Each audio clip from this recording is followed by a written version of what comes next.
Assalamualaikum warahmatullahi wabarakatuh. Saudara-saudara sekalian, teman-teman mahasiswa yang berbahagia.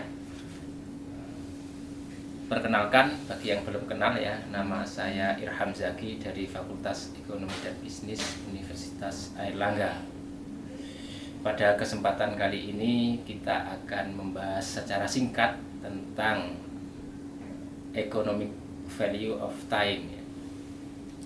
Dan economic value of time itu sering disandingkan atau dibenturkan dengan namanya time value of money.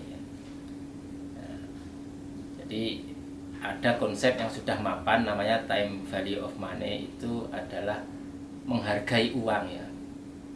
Uang sekarang itu lebih berharga dibanding uang yang ke depan. Konsekuensinya adalah bahwa uang itu harus ada kompensasi ketika uang itu dipegang orang lain ya.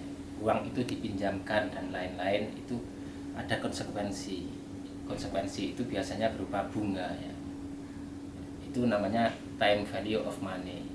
Dari kata time value of money itu kita tahu ya bahwa di situ adalah uang. Kata kuncinya adalah uang ya. Uang itulah yang berharga. Bahkan uang itu menjadi komoditas, bisa diperjualbelikan ya, dan itu menjadi kata kunci.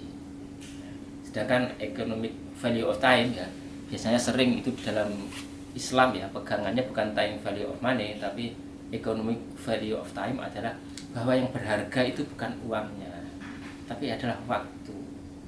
Kalau kita mengutip di ayat Al-Quran misalnya, ada surat namanya surat waktu ya, time ya, wal asri ya, salah satu surat paling pendek ya, surat Al-Asr, surat waktu ya. Wal asri, demi waktu ya. Innal insana lafi khusr, sungguh manusia itu berada dalam kerugian.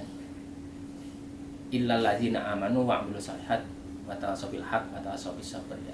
Tentu karena Al-Qur'an di sini ada berkaitan ya dengan urusan atau ukuran agama, maka yang merugi adalah orang yang mereka itu tidak masuk kelompok 4 tadi ya. Jadi 4 kelompok ini adalah orang yang enggak rugi ya. Jadi mereka menghabiskan waktu itu bisa sia-sia ya, kecuali 4 orang ini, yaitu orang beriman, beramal soleh, saling menasihati dalam kesabaran dan saling menasihati dalam kebenaran ya. Jadi di Al-Quran seperti itu, di hadis juga gitu, ada perintah dari Rasulullah ya, ihtanim khomsan qabla khomsin ya, jagalah yang 5 sebelum datang yang 5 ya. Masa tuamu sebelum masa mudamu sebelum tuamu, sehatmu sebelum sakitmu ya, dan lain-lain. Jadi intinya di situ kita menghargai waktu dengan sebaik-baiknya. Konsekuensinya adalah bahwa uang bukan segalanya, dan uang itu dalam konsep ekonomi Islam adalah bukan sebagai komoditas, itu hanya alat tukar saja, sehingga tidak boleh ya menarik keuntungan dari dengan membungakan uang, meminjamkan uang terus karena uang dipinjam saya nggak bisa ngapa-ngapain dengan uang itu, karena uang itu dibawa oleh teman saya, oleh orang lain, maka saya harus dapat kompensasi, dapat bunga. Tidak ya. Dalam Islam konsepnya bukan seperti itu. Ada namanya konsep kemitraan ya. Jadi ada orang butuh duit ya dengan kita, maka bukan meminjamkan duit terus nanti kita ngambil bunga, tapi ayo bermitra. Kalau kita punya duit sebagai investor, sebagai sahibul mal ya, sedangkan orang tersebut teman kita atau saudara kita itu sebagai mudorib atau yang menjalankan bisnisnya, nanti di situ kita berbagi keuntungan. Jadi dengan cara ada nisbah bagi hasil dari keuntungan itu ya. Itu salah satu ya, banyak sekali nanti bentuk-bentuk formula ya, akad ya di dalam untuk kemitraan bisnis ya. Tapi intinya bahwa sekali lagi di dalam konsep ekonomi Islam bahwa uang itu hanya sekedar alat tukar, bukan komoditasnya.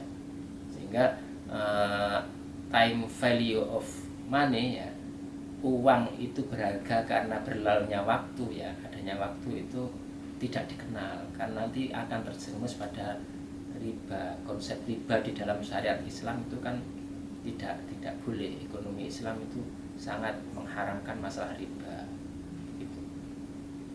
Jadi itu sekilas ya, paparan tentang time value of money dan economic value of time ya. Jadi intinya bahwa tadi ya, kata kuncinya adalah uang itu adalah alat tukar saja, bukan komoditas yang diperjualbelikan, dipinjamkan ya.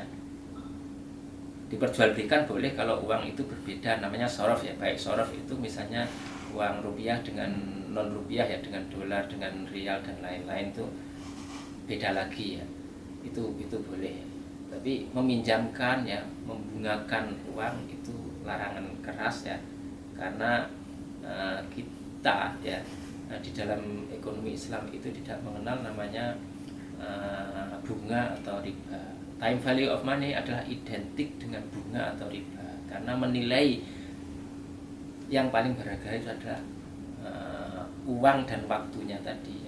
Waktu ya, uang itu tidak kita pegang sekarang karena kita pinjamkan, karena uang itu dibawa orang lain, maka kita harus dapat kompensasi. Tapi kalau konsep Islam adalah waktu itu sendiri yang punya nilai ya. Kalau kita bisa manfaatkan waktu dengan baik, dan memang harus seperti itu ya, bahkan di Al-Quran ada surat Al-Asr, maka ya kita harus bisa mengolah dengan baik. Bagaimana kalau menyiasati misalnya kita butuh duit atau kita banyak punya duit terus perlu bermitra dengan yang lain? Banyak formula akadnya. Ada akad tadi kemitraan bisnis namanya mudharabah musyarakah ya, ada namanya jual beli murabahah dan lain-lain. Intinya di dalam hal ini adalah akad itu sangat penting ya. Jadi implementasi atau penerapan dari economic value of time adalah penerapan akad-akad yang sesuai dengan syariatnya. Jangan sampai akad itu nanti mengarah pada menghargai uang tadi sebagai komoditas. Oke, itu kira-kira insight yang singkat, mudah-mudahan bisa kita cerna dan kita pahami semuanya. Terima kasih. Assalamualaikum warahmatullahi wabarakatuh.